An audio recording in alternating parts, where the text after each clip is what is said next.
Assalamualaikum warahmatullahi wabarakatuh.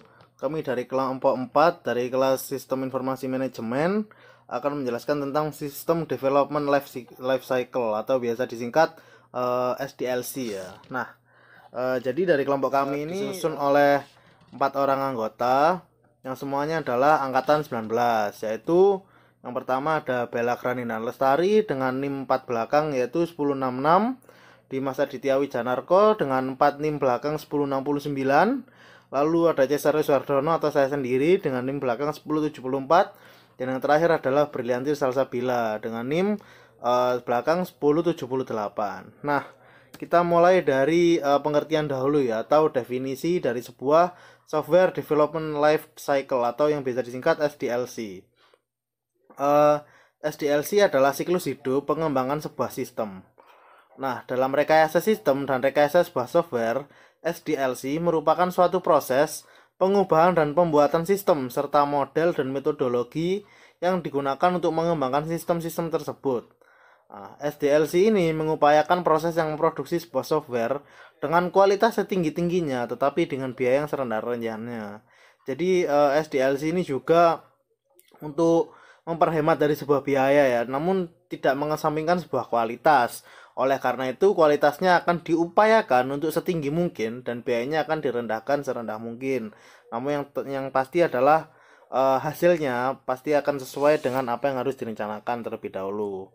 Oke, lalu untuk selanjutnya ada fungsi Software Development Life Cycle atau SDLC, yaitu ada 3 fungsi utama. Yang pertama, sebagai sarana komunikasi antar tim pengembang dan pemegang kepentingan. Lalu yang kedua adalah membagi peranan dan tanggung jawab yang jelas antara pengembang, desainer, analisis bisnis, dan manajer proyek. Lalu yang terakhir adalah memberikan gambaran input dan output yang jelas dari satu tahap menuju tahap selanjutnya. Jadi fungsi SDLC ini cukup penting ya, terutama untuk pengendalian sebuah software, karena di sini itu bisa sebagai penghubung antara ini dan itu. Lalu untuk tahap-tahapannya nih, yang pertama adalah perencanaan sistem atau system planning yang berfokus pada aspek studi kelayakan pengembangan sistem atau feasibility study. Aktivitasnya yang antara lain yaitu pembentukan dan konsolidasi tim pengembang. Lalu yang kedua, mendefinisikan tujuan dan ruang lingkup pengembangan. Lalu yang ketiga, mengidentifikasi apakah masalah-masalah yang ada bisa diselesaikan melalui pengembangan sistem.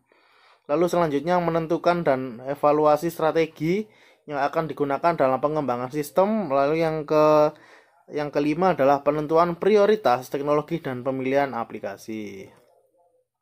Lalu tahapan yang kedua yaitu analisis sistem atau sistem analisis dalam bahasa Inggrisnya. Nah, pada tahap ini itu sistem akan dianalisis sebagaimana akan dijalankan nantinya. Lalu aktivitas itu mencakup yang pertama, melakukan studi literatur untuk menemukan suatu kasus yang bisa ditangani oleh sistem. Lalu yang kedua, brainstorming dalam tim pengembang mengenai kasus mana yang paling tepat dimodelkan dengan sistem. Lalu yang ketiga, mengklasifikasikan masalah, peluang, dan solusi yang mungkin diterapkan untuk kasus tersebut. Lalu yang kelima adalah analisa kebutuhan pada sistem dan membuat batasan-batasan tertentu di dalam sistem. Lalu yang terakhir untuk tahapan analisis ini adalah mendefinisikan kebutuhan sistem. Nah, lalu yang ketiga atau perancangan sistem yaitu sistem design. Nah, tahapan ini tuh menghasilkan prototipe ya dan beberapa output lainnya. Aktivitasnya itu ada 3, yaitu yang mencakup yang pertama, menganalisa interaksi objek dan fungsi pada sistem. Lalu yang kedua, menganalisa data dan membuat skema database. Lalu yang terakhir adalah merancang user interface. Lalu kita lanjut ke 4 atau implementasi sistem atau system implementation, yaitu yang mengimplementasikan rancangan dari tahap-tahap sebelumnya dan melakukan uji coba.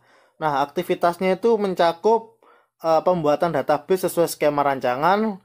Lalu yang kedua adalah pembuatan aplikasi berdasarkan desain sistem. Lalu yang ketiga adalah pengujian dan perbaikan aplikasi atau debugging. Lalu yang terakhir dalam tahapan ini yaitu pemeliharaan sistem, yaitu sistem maintenance.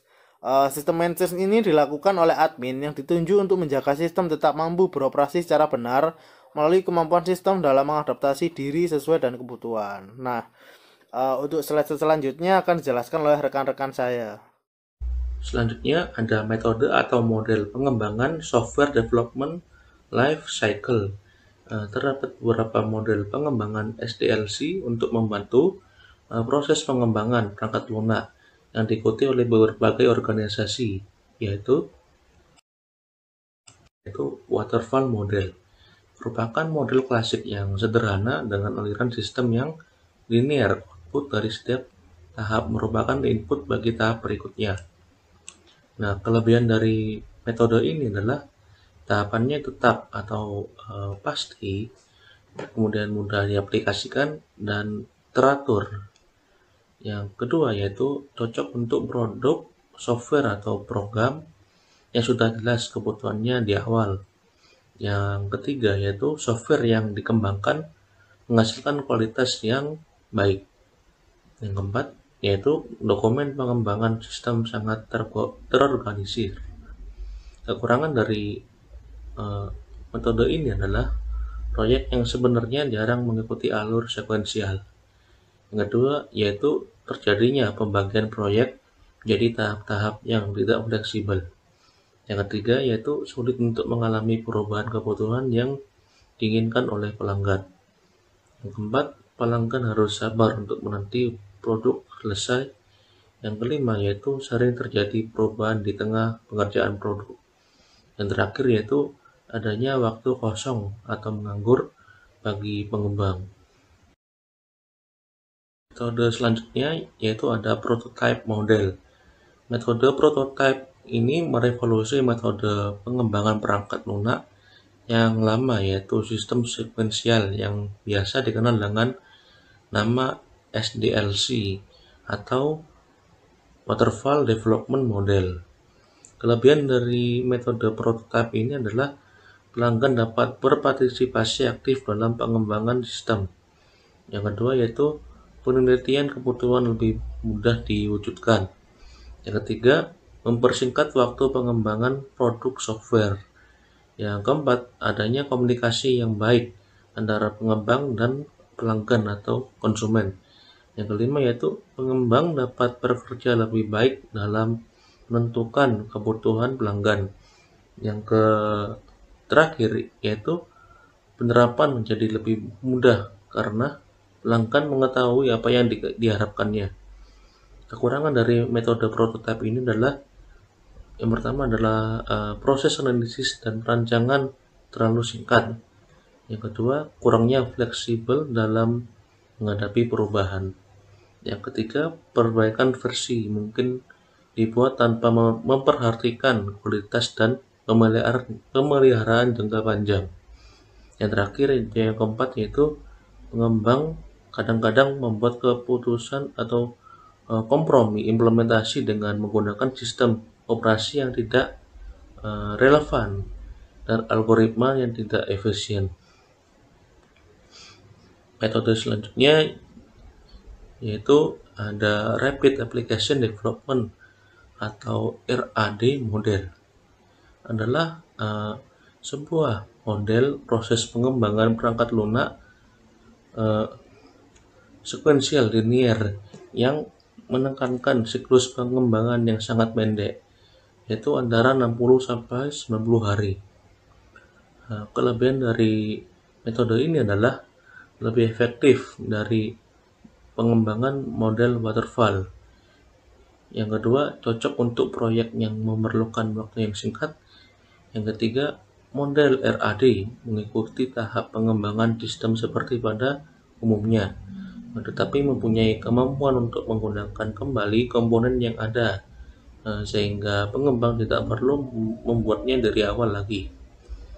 Nah, kekurangan dari metode ini adalah menuntut pengembangan dan pengembang dan pelanggan memiliki komitmen di dalam aktivitas rapid fire yang diperlukan untuk melengkapi sebuah sistem. Yang kedua, tidak semua aplikasi sesuai atau cocok untuk RAD ini. Yang ketiga, tidak cocok digunakan untuk sistem yang mempunyai risiko teknik yang tinggi.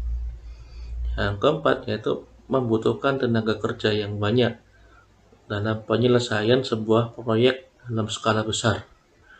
Yang kelima yaitu apabila ada perubahan di tengah pengerjaan, maka harus membuat kontrak baru antara pengembang dan pelanggan.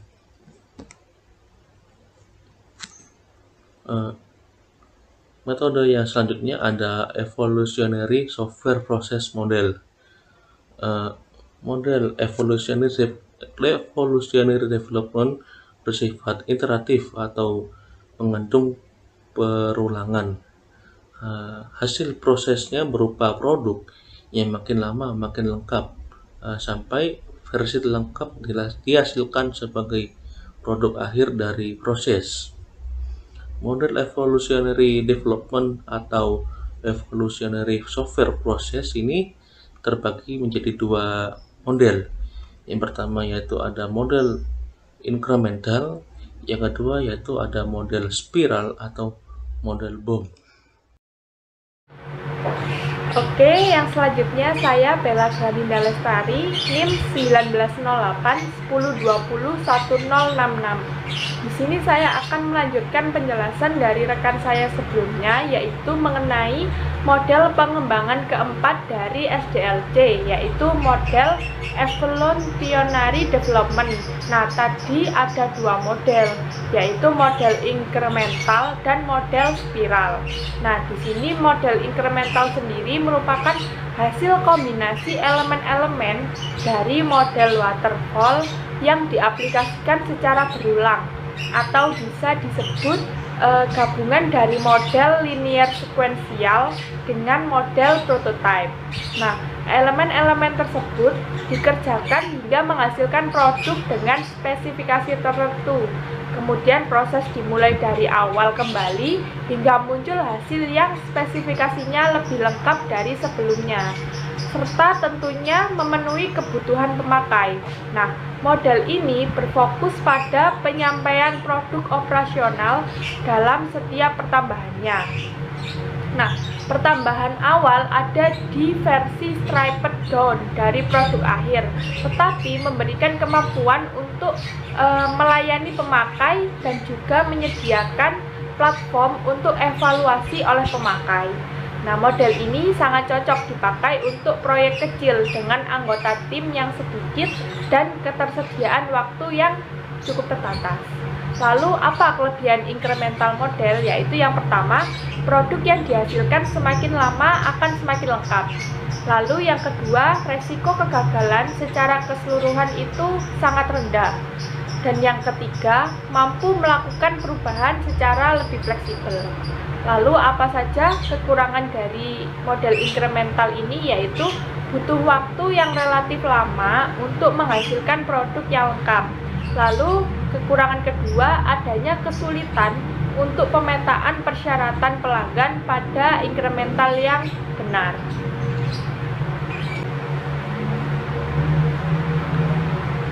Baik, yang selanjutnya, next slide ada model spiral. Nah, model ini mengadaptasi dua model perangkat lunak yang ada, yaitu model prototyping dengan pengulangannya dan model waterfall dengan pengendalian serta sistematikanya. Nah, model ini dikenal dengan sebutan spiral bohem. Nah, pengembangan dalam model ini memadupadankan beberapa model umum untuk menghasilkan model khusus atau untuk menjawab persoalan-persoalan tertentu selama proses pengerjaan proyek. Nah, untuk kelebihan dari model spiral ini yaitu yang pertama, dapat digunakan untuk sistem yang besar. Lalu yang kedua, cocok untuk mengurangi resiko. Serta yang ketiga, bisa terus berkembang jika ada permintaan dari user atau pemakai. Lantas apa kekurangannya? Yaitu yang pertama, masih jarang digunakan. Lalu yang kedua, metodenya lambat dan mahal karena setiap tahapan harus mengikut sertakan pemesanan user atau pemakai. Lalu next slide ada model Agile. Nah, model Agile ini merupakan model pengembangan kelima dari SDLC. Nah, model Agile ini merupakan model pengembangan jangka pendek yang memerlukan adaptasi cepat dan pengembangan terhadap perubahan dalam bentuk apapun. Nah, dalam Agile terdapat beberapa poin penting, diantaranya yaitu interaksi antar personal itu lebih penting daripada proses dan alat. Lalu, software yang berfungsi juga lebih penting daripada dokumentasi yang lengkap. Serta kolaborasi dengan klien juga lebih penting daripada negosiasi kontrak. Dan juga sikap tanggap itu juga lebih penting daripada mengikuti rencana atau plan. Nah, lantas apa kekurangan dan kelebihan dari model Agile ini? Yaitu kelebihannya yang pertama, fungsional, dapat dibuat dengan cepat dan dapat dilakukan testing. Lalu perubahan juga dengan cepat untuk ditangani. Lantas apa kekurangannya? Yaitu analisa, desain, dan pengembangan sulit untuk diprediksi. Kemudian kekurangan yang kedua, dapat memunculkan permasalahan dari arsitektur maupun desain. Baik, next slide ada model Fontaine atau yang disebut dengan model air mancur. Nah, model ini merupakan model pengembangan ke-6 dari SDLC. Nah, model Fontaine ini merupakan perbaikan logis dari model waterfall. Langkah-langkah dan urutan prosedurnya pun masih sama.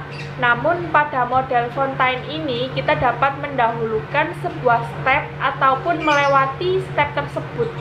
Akan tetapi ada yang tidak bisa dilewati stepnya, seperti kita memerlukan desain sebelum melakukan coding.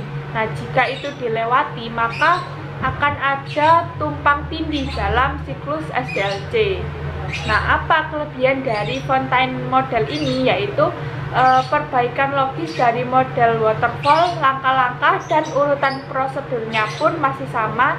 Namun pada model Fontaine ini tadi dijelaskan dapat mendahulukan sebuah step ataupun melewati step tersebut. Lalu kekurangannya ada yang tidak bisa dilewati stepnya, hanya salah satu seperti melakukan coding. Nah, jika itu dilewati maka akan ada tumpang tindih dalam siklus SDLC.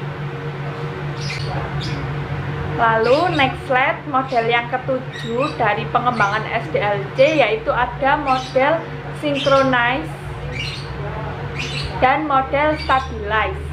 Nah, di sini model ini adalah model yang digunakan oleh Microsoft. Nah, secara garis besar model synchronize dan stabilize ini sama dengan model incremental, tetapi disebut sebagai model synchronize dan stabilize model karena ada beberapa proses manajemen yang ditekankan oleh Microsoft. Analisa kebutuhan dilakukan dengan wawancara dengan sejumlah konsumen yang potensial. Kemudian kebutuhan-kebutuhan tersebut dibuat paket dan disusun daftar secara prioritas. Nah, kemudian spesifikasi tersebut ditulis. Selanjutnya pekerjaan dibagi dalam 3 atau 4 bagian pembangunan software. Nah, bagian pertama menangani hal-hal yang paling kritis, sebagian selanjutnya menangani hal-hal yang krisis selanjutnya, dan seterusnya. Lantas apa kelebihan dari model ini? Yaitu model ini memberikan produk yang besar ke dalam membagi produk yang besar ke dalam bagian-bagian yang lebih kecil, atau prioritas dari fitur produk yang memiliki tim fitur kecil dapat dibuat dalam beberapa bulan. Lalu kelebihan yang kedua, membuat proyek bekerja secara sistematis meskipun mereka tidak dapat menggambarkan dan menyelesaikan suatu produk di awal proyek. Lalu kelebihan yang ketiga, mengizinkan tim besar bekerja menjadi tim yang lebih kecil dengan membagi sebuah tim menjadi beberapa bagian. Nah, bekerja secara paralel tetapi tetap dapat berkesinambungan dalam men-synchronizing setiap perubahan serta stabilizing produk dan menentukan serta memperbaiki kesalahan. Lantas kelebihan yang keempat yaitu memfasilitasi masukan dari customer, fitur produk, dan waktu pengembangan yang pendek yang didukung oleh mekanisme masukan customer, prioritas, serta menyelesaikan dahulu bagian yang sangat penting dan melakukan perubahan tanpa harus mengurangi fitur yang diperlukan. Masuk kepada Rational Unified Process atau RUP proses adalah metode mengembangkan sistem berbasis objek. Nah, adanya pendekatan baru dalam RUP ini untuk siklus hidup pengembangan sistem yang menggabungkan perulangan dan tahapan yang disebut juga dengan siklus hidup UP atau UP life cycle. Nah, UP mendefinisikan 4 tahap siklus yaitu inception, elaboration, construction, and transition. Nah, untuk kelebihannya sendiri, yang pertama itu ada menyediakan akses yang mudah terhadap pengetahuan dasar bagi anggota tim. Yang kedua itu ada menyediakan petunjuk bagaimana menggunakan UML secara efektif. Yang ketiga itu mendukung proses pengulangan dalam pengembangan software. Nah, selanjutnya memungkinkan adanya penambahan pada proses. Nah, selanjutnya itu memungkinkan untuk secara sistematis mengontrol perubahan yang terjadi pada software selama proses pengembangannya. Yang terakhir itu ada memungkinkan untuk menjalankan test case dengan menggunakan Rational Test Manager Tools. Untuk yang kekurangannya, yang pertama di sini ada hanya dapat digunakan pada pengembangan perangkat lunak yang berorientasi objek dengan fokus pada UML atau Unified Modeling Language. Selanjutnya yang ke-9 ada Build and Fix Model. Nah, jadi ini merupakan metode yang paling lemah di antara metode SDLC yang lain, tetapi menjadi acuan pengembangan untuk metode SDLC yang lainnya kayak gitu. Nah, metode ini bertujuan untuk memberikan kepercayaan terhadap pelanggan dengan cara memberikan pelayanan perbaikan dan perawatan secara terus-menerus terhadap produk yang digunakan oleh pengguna. Nah, untuk kelebihan sendiri itu ada metode build and fix dapat dibuat tanpa melalui tahapan analisis terlebih dahulu. Untuk kekurangannya juga ada, yang pertama tidak cocok dengan digunakan untuk membuat produk dengan kompleksitas tinggi dan dengan ukuran yang besar. Yang kedua itu ada biaya yang dibutuhkan akan menjadi sangat membesar apabila build and fix digunakan untuk membuat project berskala besar kayak gitu. Nah, ini untuk yang ke-10, Extreme Programming Model. Ini itu adalah model pengembangan perangkat lunak yang menyederhanakan berbagai tahapan pengembangan menjadi lebih efisien, adaptif, dan fleksibel. Nah, nilai dasar metode Extreme Programming yaitu seperti communication, courage, simplicity, feedback, dan quality work. Nah, untuk kelebihannya sendiri itu yang pertama meningkatkan kepuasan pada klien, yang kedua itu mengembangkan sistem dibuat lebih cepat, yang ketiga menjalin komunikasi yang baik antar klien, yang selanjutnya ada meningkatkan komunikasi dan sifat saling menghargai atau development. Yang untuk kekurangannya yaitu yang pertama requirement dari pelanggan kemungkinan tidak lengkap sehingga developer itu harus selalu siap dengan perubahan. Nah, untuk yang kedua tidak bisa membuat kode yang detail di awal. Untuk selanjutnya tidak memiliki dokumentasi formal yang dibuat selama pengembangan. Ini ada yang ke-11 yaitu Big Bang Model. Nah, ini adalah di mana kita itu mengikuti proses tertentu. Nah, pengembangannya hanya dimulai dengan uang dan usaha yang dibutuhkan sebagai masukan dan menghasilkan perangkat lunak yang dikembangkan yang mungkin atau mungkin tidak juga sesuai dengan kebutuhan pelanggan kayak gitu. Nah, untuk kelebihannya sendiri ada model yang sangat sederhana. Kemudian yang kedua, sedikit atau tidak ada perencanaan yang dibutuhkan. Yang ketiga itu mudah dikelola. Yang keempat itu sangat sedikit sumber daya yang dibutuhkan. Yang kelima, memberikan fleksibilitas kepada pengembang. Untuk yang terakhir, bagus untuk developer yang ingin belajar atau developer pendatang baru kayak gitu. Untuk kekurangannya, yang pertama beresiko tinggi dan kepastian dari requirement itu tidak jelas. Yang ke B itu ada tidak cocok untuk proyek skala besar dan berorientasi ke objek. Nah, ke C itu model yang buruk untuk proyek yang panjang dan sedang berlangsung.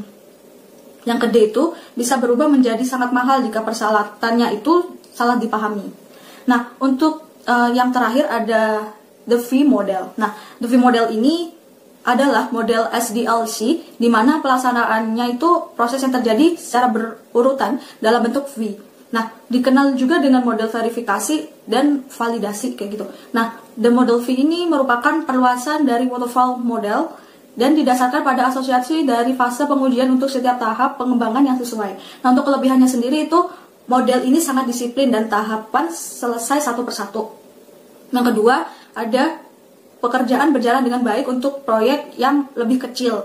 Yang selanjutnya ada sederhana dan mudah dimengerti dan digunakan.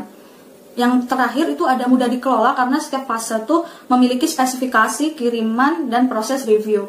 Untuk kekurangannya sendiri yaitu berisiko tinggi dan ketidakpastian dalam pekerjaannya pasti itu. Nah, yang kedua itu ada tidak cocok untuk proyek yang kompleks dan berorientasi per objek. Nah, persyaratannya itu juga berisiko tinggi dan proyek yang lama dan berkelanjutan kayak gitu. Yang terakhir ada setelah aplikasi dalam pengujian itu sulit untuk kembali dan mengubahnya menjadi fungsionalitas kayak gitu teman-teman. Nah, itu saja yang dapat kelompok kami sampaikan, kurang lebihnya kami mohon maaf. Terima kasih.